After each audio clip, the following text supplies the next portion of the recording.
My husband took my sister on our honeymoon. Why did she go along with it? My perfect wedding day cracked when my sister whispered something into my groom's ear that made him blush. It was supposed to be the happiest day of my life.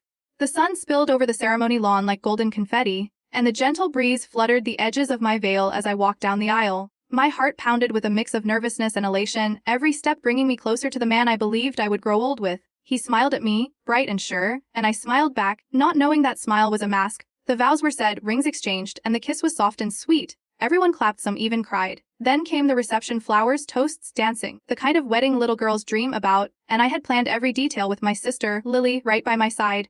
Lily had always been my confidante. We were just a year apart, practically twins in attitude and voice. She was my maid of honor, and if anyone knew how important this day was to me, it was her. That's why it felt so strange when I saw her lean in and whisper something to my new husband Daniel during the reception. I was across the room, thanking our guests, but I caught it out of the corner of my eye. What jolted me wasn't the whisper, it was Daniel's reaction. He blushed. Not a nervous, polite blush. No, this was the kind of blush you get when someone flirts with you in a way you secretly enjoy. I laughed it off at first. Maybe she told a joke. Maybe it was just nerves. But then I saw Lily glance toward me with a strange look. Almost guilty, like she was watching me through a fog of secrets. The rest of the evening felt odd. I couldn't explain it then. My champagne didn't taste right. My new husband kept disappearing to check on arrangements, he said. And Lily, she hovered too close to Daniel, always finding ways to be near him, laugh with him, dance near him. I asked her once, half joking, trying to steal my man on my wedding night. She laughed too quickly. You know I only have bad taste. Daniel's too good for me. I let it go, because what else could I do? I was married now. This was forever and Lily was family. After the reception, Daniel and I drove away in a car filled with streamers and bells, waving at friends and family. We were supposed to catch an early flight the next morning to Santorini, our dream honeymoon. But by the time we got to the hotel, I was shivering, nauseous. I chalked it up to excitement, exhaustion. It was food poisoning. By dawn, I was doubled over in pain, feverish and sweating. Daniel was worried at first. He held my hair back, called the front desk, got me tea and crackers. But after a few hours, his concern turned to frustration. We're gonna miss our flight, he muttered, checking his watch. I begged him to stay, but he paced around the room, making calls. That's when Lily knocked. She'd stayed at a hotel nearby, planning to catch her own flight home later that week.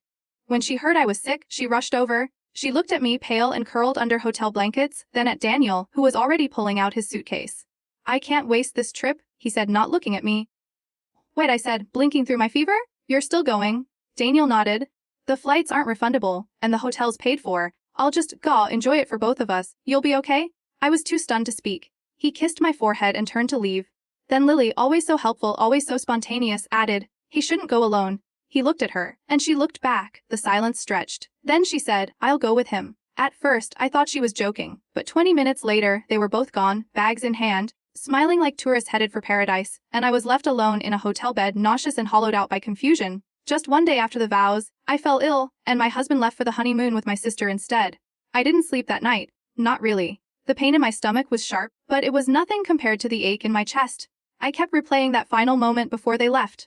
Lily hadn't even looked me in the eye when she walked out the hotel door with Daniel. There was a strange energy between them, too casual, too comfortable. It wasn't just about saving the money on a non-refundable trip. It was something else. I told myself I was being paranoid, that Lily was trying to help, that Daniel didn't want to be alone in a foreign country, and Lily had offered herself like a solution, a quick fix to an awkward situation. But in the pit of my stomach, I knew something wasn't right. I was too sick to call anyone. The hotel staff brought me ginger ale and bland toast. I lay in bed, checking my phone every few minutes. No updates. By afternoon, I finally received a message from Lily. We landed safe. The weather here is amazing. Daniel says hi. Hope you're feeling better. That was it. No explanation, no apology, no guilt. I stared at the screen, my thumb hovering over the reply box, unsure what I could possibly say. I typed out a dozen different responses, everything from sarcastic barbs to desperate questions, but deleted each one. Instead, I just stared at that little red heart emoji, pulsing in its digital stillness. My phone buzzed again. This time it was a photo, a selfie of Lily and Daniel at the beach. He was shirtless, grinning. She wore a bikini I had helped her pick out for a different vacation, long before I ever imagined she'd wear it next to my husband. The caption read, trying to enjoy this for all of us. Feel better soon. I didn't cry. I couldn't. There was something surreal about it all, like I was watching a version of my life unravel in someone else's hands. The next few days blurred together. My mother called, worried about the sudden illness. I didn't tell her the truth. How could I? She adored both Lily and Daniel. Telling her would be like admitting that everything she believed about our family was a lie. Instead, I said I was resting and hoped they were enjoying the trip. I even laughed, hollowly, to convince her everything was fine. But it wasn't. Daniel barely messaged me. When he did, it was formal, polite, like he was checking in on a distant cousin. His messages were short and devoid of warmth. Hope you're recovering. We're visiting a winery today? Did you call the doctor? Drink lots of fluids? You would have loved the sunset here, but he never said he missed me. Lily, on the other hand, was exuberant. She sent photos every day, a dinner by the sea, a hike up a whitewashed cliff, a picture of their feet side by side in the sand. I zoomed in on every image, looked for signs, their body language, the angle of their smiles, the way his hand sometimes brushed against hers in the frame. I started noticing things, little things that didn't feel like coincidences. The way she angled her body toward him. The way his gaze sometimes drifted to her, rather than the camera. In one picture, his arm was clearly around her waist. No one captioned that one. I tried to convince myself I was imagining it all, that I was being jealous, paranoid. But the truth was festering, crawling just beneath the surface. They were gone for 10 days. 10 days of silence, tension and doubt. 10 days where I waited in my marital bed, alone, while my new husband shared candlelit dinners with my sister. When they finally returned, I was sitting on our couch, the suitcase he left behind still by the door. I didn't know what I was going to say. I didn't know if I wanted answers, or if I was just waiting to see his face and know for sure. The door creaked open. They walked in together like nothing had happened.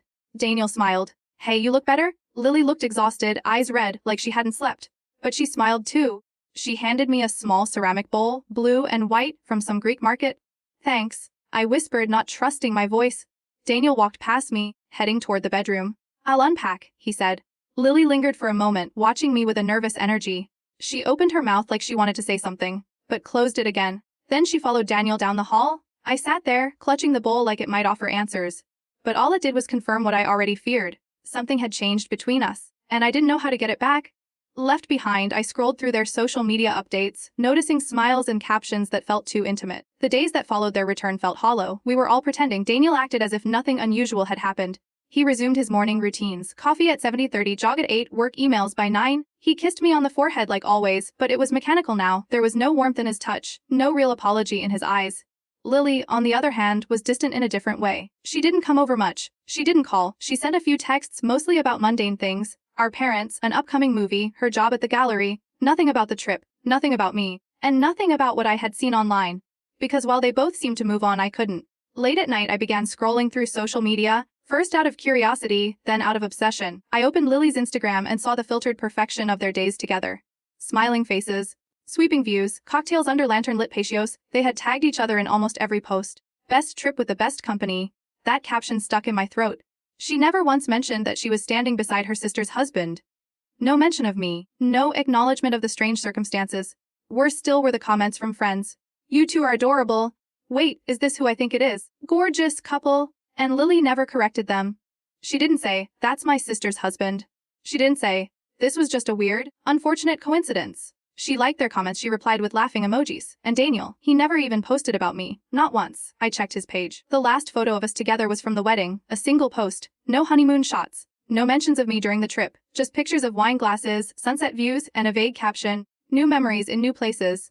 I started screen capturing everything, not because I had a plan, but because some part of me knew I might need proof later, not just for others but for myself, to confirm that I wasn't imagining this betrayal. One night, unable to sleep, I revisited a video Lily had posted. It was a short clip of them on a boat. The camera shook with the wind, but you could see them clearly, standing close, laughing, waves crashing behind them. She turned the camera to him and he made a funny face.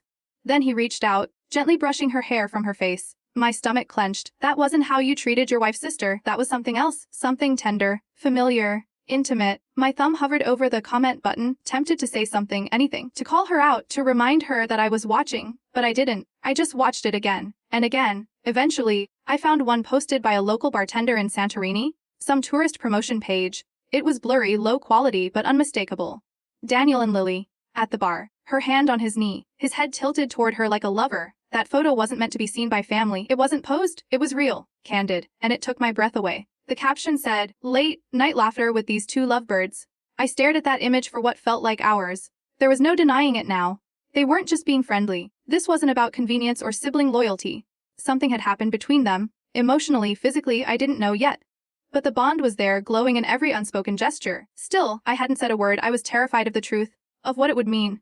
If I confronted Daniel, he might lie. If I confronted Lily, she might cry. And if I told our parents, I didn't know what would happen to our family. I felt trapped in silence, held hostage by the possibility that I might be wrong, or worse, that I might be right. So I did what I always did. I buried it. I kept going through the motions. I smiled when I had to. I told myself that if I waited long enough, the truth would come out on its own, that Daniel would confess, that Lily would break down, that someone would save me from having to dig deeper, but no one did, so I kept scrolling. Every night, like an archaeologist sifting through ruins of a love story that had collapsed without warning. I became a stranger to myself, suspicious, quiet, withdrawn. My friends noticed. My coworkers asked if I was okay. I always said yes, because how do you explain that your sister might be in love with your husband? You don't. You suffer quietly. You search for more photos. And you wait. When they returned, my husband lied about every detail, not knowing I'd already seen the photos. It took me 3 days to confront him, not because I lacked the courage, but because I wanted to be sure. I needed to test his words against what I already knew. I needed to give him a chance to tell the truth. Maybe he would. Maybe, somewhere beneath the polished surface of his charm and politeness, there was still a man who respected me enough to admit his betrayal. He came home late that Friday, tossing his keys in the bowl by the door like he always did. I was waiting in the kitchen, a cup of tea in my hand, trembling with anticipation and exhaustion. He smiled when he saw me. "Hey," he said, loosening his tie. "You're up late." "I've been thinking a lot," I said, my voice low, careful. Daniel walked over, kissed my cheek, then leaned against the counter.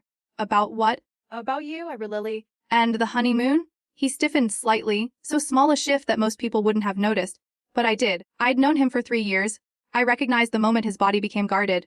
"What about it?" he asked, too casually. "You went on our honeymoon with my sister," I said slowly. Enunciating every syllable, he exhaled, shaking his head like the whole thing had been a mild inconvenience. "I already told you? I didn't want to waste the trip. You were sick. What was I supposed to do? Sit in a hotel room alone while the sun set over the Aegean?" "And Lily?" I asked. "Why did she go?" He shrugged. "She insisted. She didn't want me to be by myself. Said it was better than letting it all go to waste. She insisted." I repeated, like I was testing the taste of it. "And you agreed?" "Without asking me?" "I didn't think you'd mind. You were barely able to sit up." There was a long pause. He avoided my eyes, fiddling with his shirt cuff. So I stepped closer and said, "What happened between you two?" His head snapped up. "What are you talking about?" I pulled out my phone, opened the gallery, and showed him the photo, the candid one from the bartender's page. His expression changed in an instant. His mouth opened slightly, then closed again. I zoomed in on the image. "Your hand on her thigh, her leaning into you. You don't even look surprised to be photographed." He blinked. "That's taken out of context." "Is it?" "Yes," he insisted. Fat bar was crowded, we were talking closely, it was loud, that's all. "And the selfie where you're holding her from behind?" She tripped. I caught her. We were joking around. "And the tagged caption calling you two lovebirds? That's just a stranger trying to be cute?" Every answer was a dodge. A half-truth. And I stood there, listening, letting him pile lies on top of lies until they buried whatever small pieces of honesty were left between us. "Did you sleep with her?" I asked, finally. His eyes widened. "No," he said instantly. "No, absolutely not. I would never do that to you. Not even once. I swear." I stared at him, searching for a crack in his denial. He looked sincere. But then again, Daniel always did. He was a man who could charm an audience while lying through his teeth. I remembered how he used to convince me to forgive him for being late, for forgetting anniversaries. There was always a story, a reason, a soothing voice that made wrong things feel right. I turned off the phone and slipped it back into my pocket. "I don't believe you." He sighed, his posture softening, and walked to the other side of the kitchen. "You're overreacting. You're sick, stressed. You were alone, and your imagination ran wild. Don't gaslight me, Daniel." He paused at that. The words sat in the air like smoke. "I'm not," he said quietly. "You're my wife. Then treat me like one." The silence between us stretched long and cold. Finally, he whispered, "Nothing happened between us. I promise." And he wouldn't meet my eyes. And in that moment, I knew. I didn't need a confession to see the truth. I had lived it. He went to bed that night without saying another word. I stayed on the couch, staring at the ceiling, wondering what was worse. The betrayal or the way he refused to own it. By morning, everything between us felt thinner. Like our marriage was made of glass and I was just waiting to hear it shatter. During a tense family dinner, I demanded answers. My sister froze and my husband turned cold. It was a Sunday, 2 weeks after their return from Santorini, when my mother invited us all to dinner. The kind of warm, homey meal she loved to prepare, where laughter bounced off the walls and second servings were the rule, not the exception. It had always been a tradition, something sacred. But not this time. This time, I walked into her home with my stomach twisted into knots. Daniel followed behind me, his hand grazing the small of my back like he still had the right. Lily was already there, sitting at the table with my father, peeling corn husks and chatting like nothing had changed. I watched her laugh at one of Dad's jokes. Her smile was soft, her hair curled gently at the edges. If I didn't know what I knew, I might have believed she was innocent.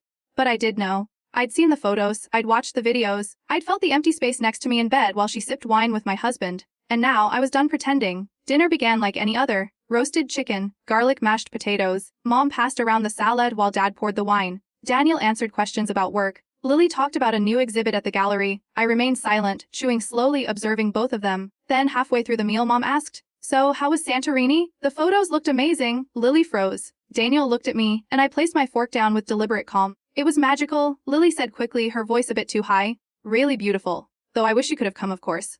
My mother frowned. "Yes, that was unfortunate. Poor timing. But I'm glad Daniel didn't have to be alone."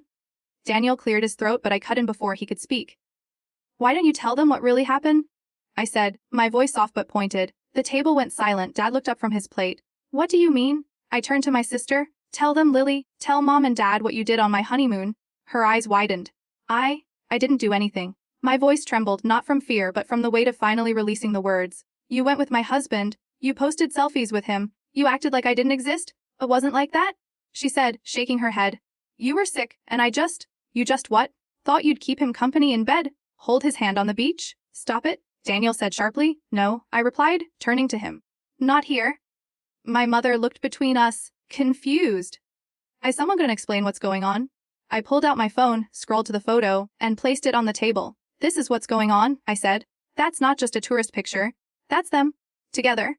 Closer than they should ever be." My father picked up the phone, squinted at it. My mother looked as though she might drop her wine glass. Daniel sat rigid. "That picture proves nothing. Then why lie about it?" I snapped. "Why pretend the trip was innocent if it really was?" Lily was crying now, hands pressed to her cheeks. "I didn't mean for it to happen. I just didn't think." "What didn't you think, Lily? That it would hurt me? That I'd find out? That you'd fall for him?" "No," she said, voice cracking. "I didn't fall for him. But you wanted him," I said quietly. "Didn't you?" There it was. The truth hung between us, visible in her silence. My mother stood abruptly, her napkin falling to the floor. I can't believe this." Dad remained quiet, his face hard. Daniel looked at me, his voice low and wounded. "You're destroying your family with this." "No," I said, standing. "You did that when you took her instead of me." I grabbed my coat, my bag. The silence behind me was suffocating, but I didn't care. I had said what needed to be said. I had pulled the curtain down, shattered the lie, and for the first time in weeks I could breathe. He offered an apology, but it was vague and scripted while my sister cried without explaining why.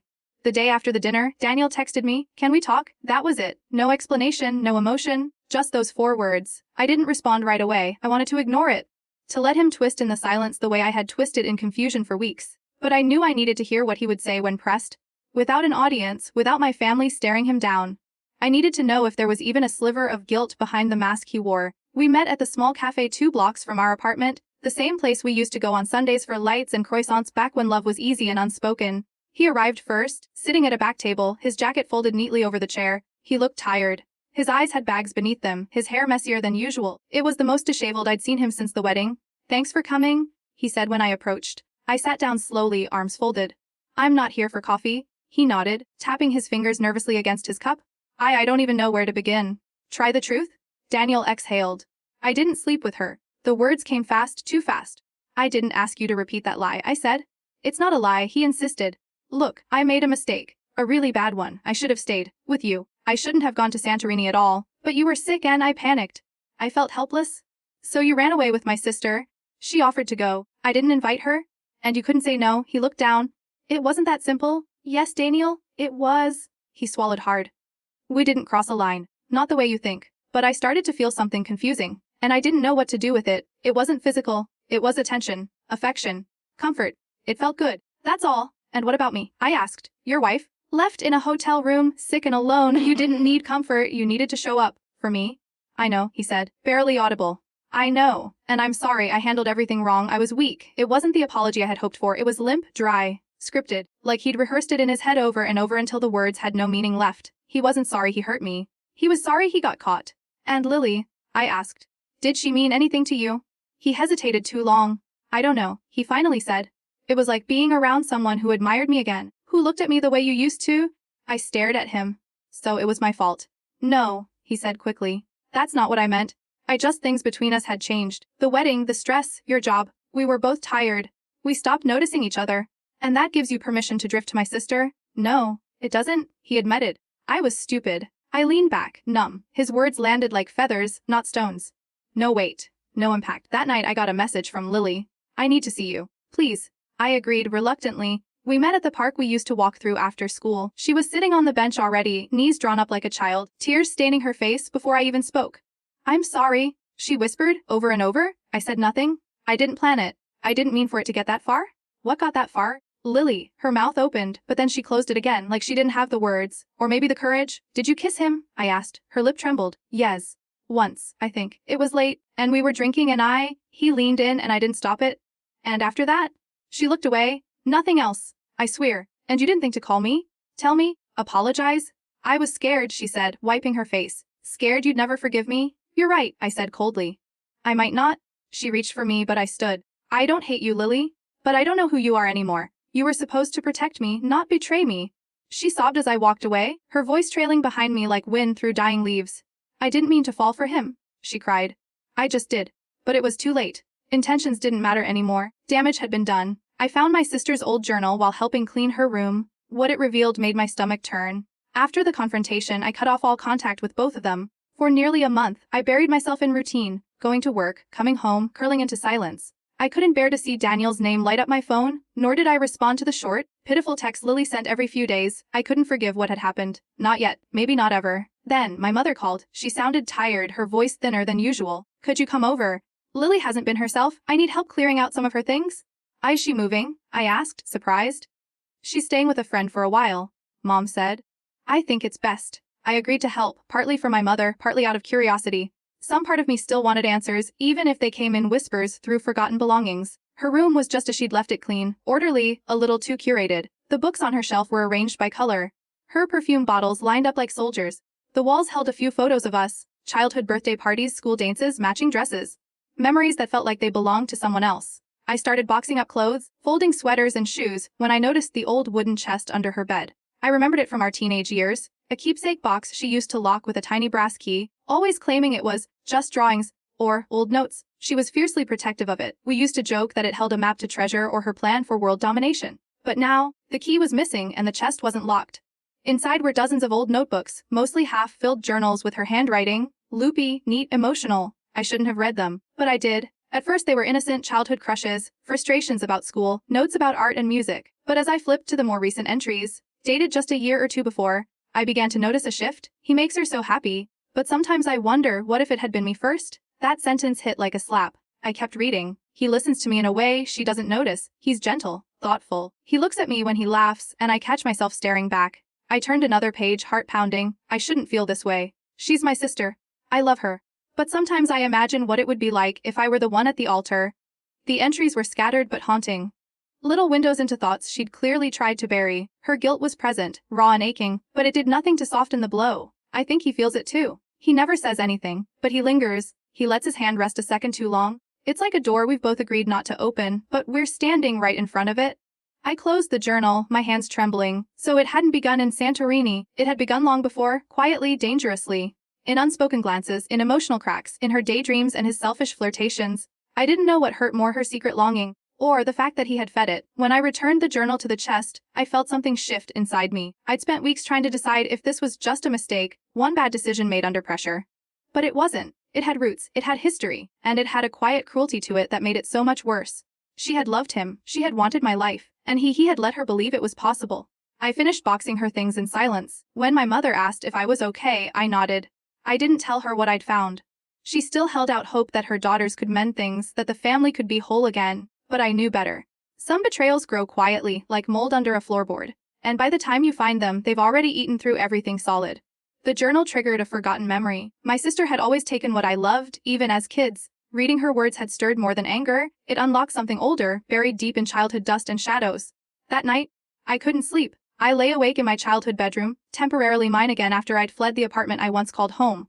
The walls were still painted soft blue, with faded posters of bands I no longer listened to. But the space felt tighter now, like it was closing in on me with every breath.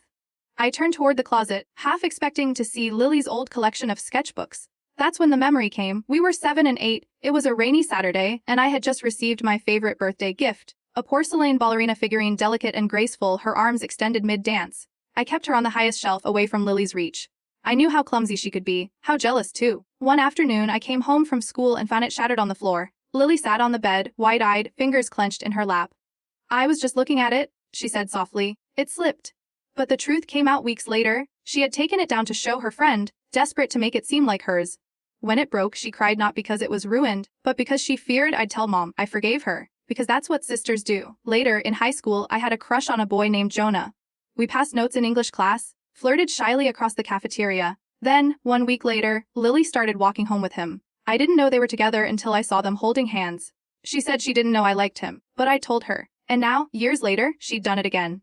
The pattern was so clear. Every time I had something beautiful, something truly mine, she found a way to reach into it, to touch it, to twist it into something broken. And yet I'd always forgiven her. I'd made excuses. I'd convinced myself that she didn't mean harm, that she just didn't know how to draw boundaries. But maybe she did. Maybe she knew exactly where to step to get what she wanted. And Daniel, he wasn't innocent either. He played into it, maybe unknowingly at first. But he had choices. He could have stopped it. Instead, he let it bloom. It was always easier to say nothing, to smile, to keep the peace. But silence had cost me everything. That week, I pulled out old photo albums from the closet. Pictures of Lily and me dressed as princesses, as fairies, as brides with pillowcases for veils. There was one image of us at the beach. I was building a sandcastle. She was knocking it down laughing. I stared at it for a long time. Even then, she had enjoyed undoing what I built. But there were good memories too. Sleepovers under blanket forts, sneaking ice cream at midnight, whispering secrets until our voices gave out. I wasn't trying to paint her as a villain. She wasn't. She was just lost. And maybe, in her own way, she'd always envied the life I tried so hard to create.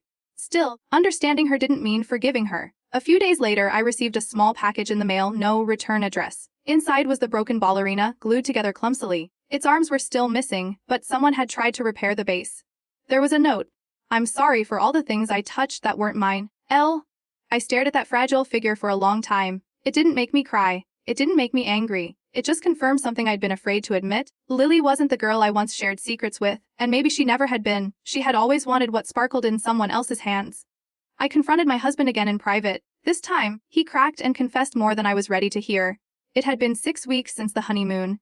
6 weeks since I saw their pictures, read her journal, and watched my marriage slowly rot beneath the weight of silent betrayals. But I wasn't done. I needed one final confrontation, not a vague apology, not evasive answers or half-hearted guilt.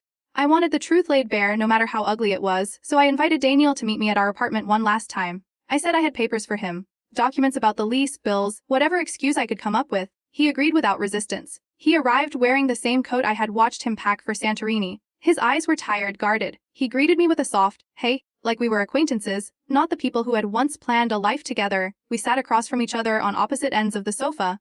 I want to talk? I said. He nodded. I figured. Not small talk. I want to know what actually happened between you and Lily. Not the version you gave at the cafe. Not the version you rehearsed. The real story. He hesitated. Don't lie again, I said. Not after everything. Daniel stared at the rug for a long time before speaking. When he finally did, his voice was barely above a whisper. It started before the wedding. I felt my stomach twist. She didn't do anything, he added quickly. Not physically. But she started coming by the apartment more when you were working late. We'd talk. It was innocent at first. She asked about you. We laughed about dumb stuff. I didn't think anything of it. But it wasn't innocent. No, he admitted. Eventually it wasn't. I stayed silent, letting him unravel. She listened to me in a way you stopped doing. I know that sounds unfair, but I need to say it. You were stressed, always working. I felt like I couldn't reach you sometimes. And she was just there. You didn't try to reach me, I said. You gave up before you even tried. He looked up, his eyes glassy. You're right. I did. Did you love her? He blinked. No, I don't think so. I think I loved the way she made me feel. Wanted. Seen. But not her, not really. I nodded slowly, holding back 1,000 emotions threatening to crash down. He continued. In Santorini we kissed. Once. The second night. We were drunk. I don't remember who leaned in first. But it happened. And I knew I'd messed everything up. That's why I stopped taking your calls. I didn't know how to face you. You could have told me. I whispered. When you came back? I thought if I denied it long enough it would fade. That we could move on. I laughed bitterly. You really believed that?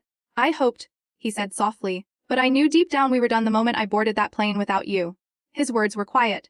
Not cruel. Not defensive. Just honest, and that made them hurt more. I stood and walked toward the window, watching the late afternoon light spill across the city. I remembered how we used to watch sunsets together from this spot, holding mugs of tea, talking about the future. That future was gone now. When I turned around he was still sitting, waiting for forgiveness, maybe. For a miracle? I'm not angry anymore, I said. But now, I'm just empty. I never wanted to hurt you, he said. But you did. I know. We stood there in silence for a moment. Then I handed him a small envelope, my key to the apartment. This chapter's over, I said. You should leave. Daniel nodded, taking the envelope with both hands. He looked at me one last time, a flicker of regret in his eyes. I'm sorry, he whispered again. Then he left. And just like that, the door closed on the last lie we'd been living. My sister called me late at night, her voice shaking. She finally told her side of the story. It was close to midnight when my phone rang. I was half asleep, cradled in blankets, the soft hum of the fan filling the silence of my new, temporary apartment. The name on the screen made my breath catch. Lily. I almost let it go to voicemail, but something in me, curiosity, stubbornness, or the faint, dying echo of sisterhood made me swipe to answer. Her voice was shaky, hoarse. Are you awake? I didn't respond right away. I just need a few minutes, she said. Please, don't hang up. Her vulnerability caught me off guard. She sounded small. Not like the girl who had flaunted smiles on the beaches of Santorini. Not the one who once carried my secrets like trophies. Tonight, she sounded like the little sister I used to braid hair with, who cried when she lost her first tooth. Talk, I said flatly. A beat of silence passed, and then she exhaled. I've been trying to write this all down. But I couldn't. Every time I picked up a pen, it felt fake. I didn't want to send you some polished version of the truth. I didn't say anything, just let her speak. I didn't mean to fall for him. I swear I didn't. It wasn't like I woke up one day and decided I wanted your husband. It just happened. I closed my eyes, the ache behind them sharp. I should have told you before the wedding, she continued. Because it started before then. Not the kiss. Not anything physical. But the way I looked at him. The way I let him look at me. Why didn't you stop it? I whispered. Because I liked it, she admitted, her voice breaking. Because it made me feel special. I've spent my whole life standing next to you, watching you shine. You were always the golden one. The one who knew what she wanted. The one who got it. I never wanted to compete with you, I said, stunned at her words. But I did, she confessed. I never said it out loud, but I did. Even when we were kids, you had friends, I had drawings. You had Jonah, I got what was left. Her words cut like glass. You think I had everything? I asked, my voice rising. You think being me was so perfect? I think, she said quietly, that I never learned how to be okay with being second. I didn't know what to say to that. I hate myself for what I did, she said. You trusted me, and I broke that. I don't expect you to forgive me. I just needed to say it out loud. To let you know I'm sorry. Really sorry. Silence filled the line. I could hear her breathing, hear her trying not to sob too loudly. I didn't mean to ruin your marriage, she whispered. You didn't, I said. Daniel did that? But I helped. Yes, I said. You did. She didn't argue. I don't know who I am without you, she said softly. You don't? I replied. You live with it, the way I have to. There was a long pause, heavy and full. Do you hate me? She finally asked. I swallowed. No, but I don't trust you anymore, and I don't think I ever will. Her breath hitched. That's fair. We sat in silence for what felt like a century. I hope you find peace, I said.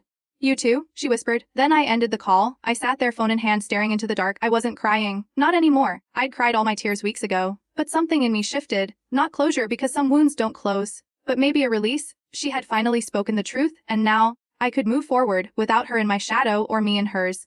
While staying at our parents' house, I found old letters my husband had written. Some were to her, not me. A few weeks after that late night call, I returned to my parents' house to gather the last of my things.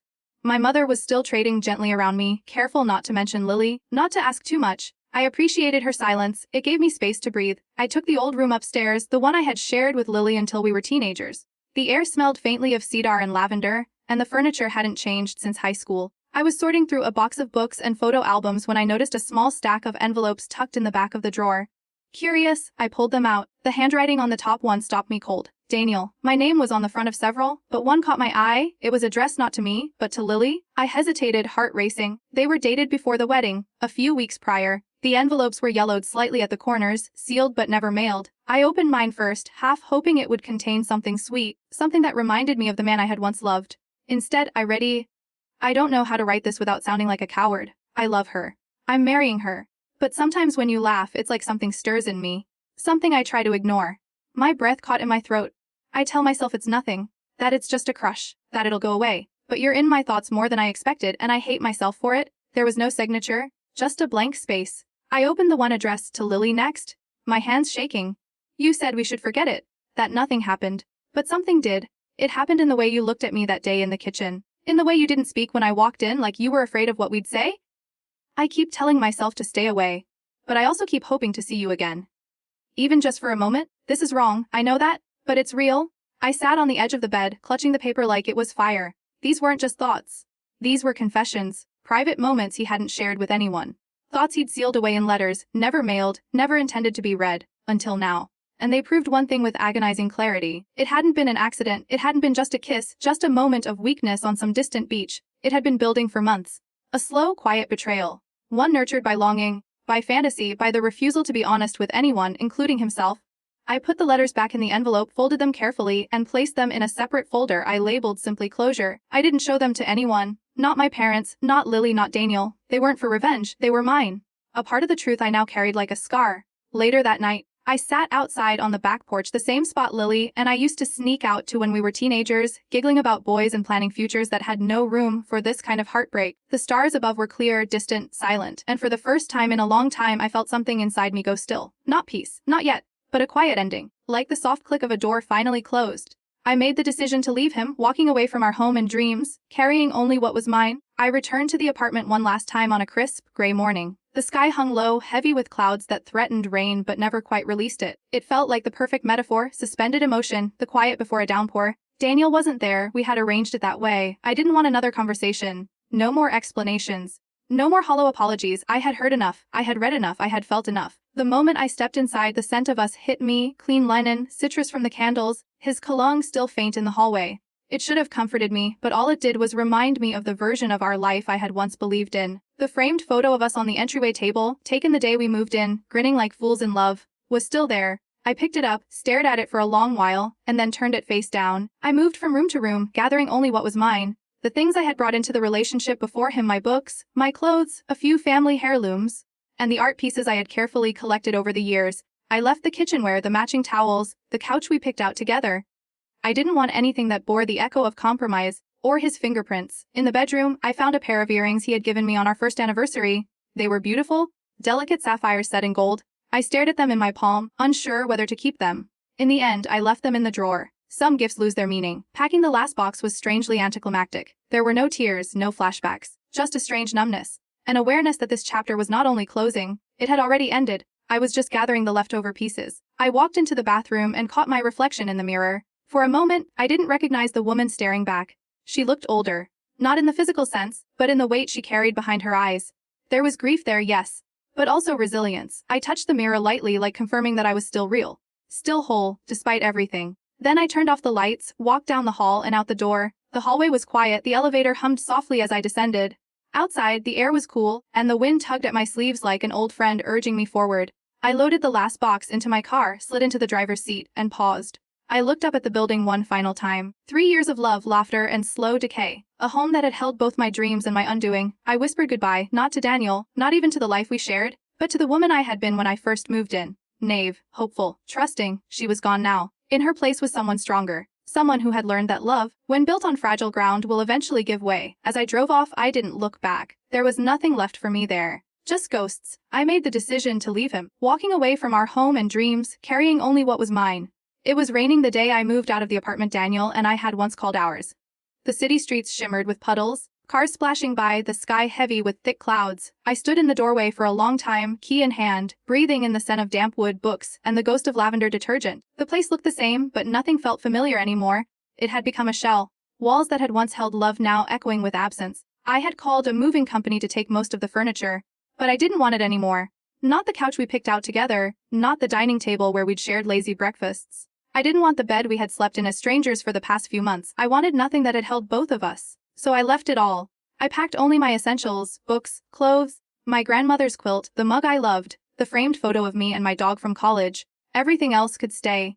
Let him figure out what to do with the pieces of the life we tried to build. Daniel wasn't home when I left. That was by design. I didn't want another goodbye. Not a final moment filled with awkward glances or false promises. We'd said enough.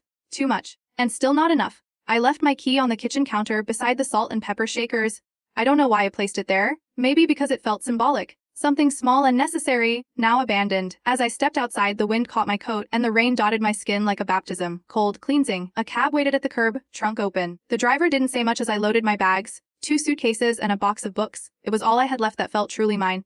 As we pulled away, I looked back once, just once, and I didn't cry. The apartment had become a museum of moments that no longer belonged to me. I moved into a small sublet, a cozy one-bedroom with creaky floors and too many mirrors. But it was mine. No echoes of betrayal, no shared memories tucked into corners.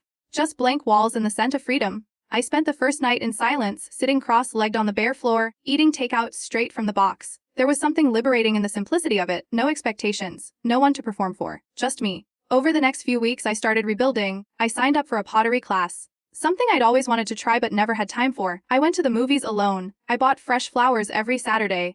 I started writing again. Journal entries at first, Then essays, letters I'd never send. My coworkers noticed the change. "You seem lighter," one said. "Different, but good different."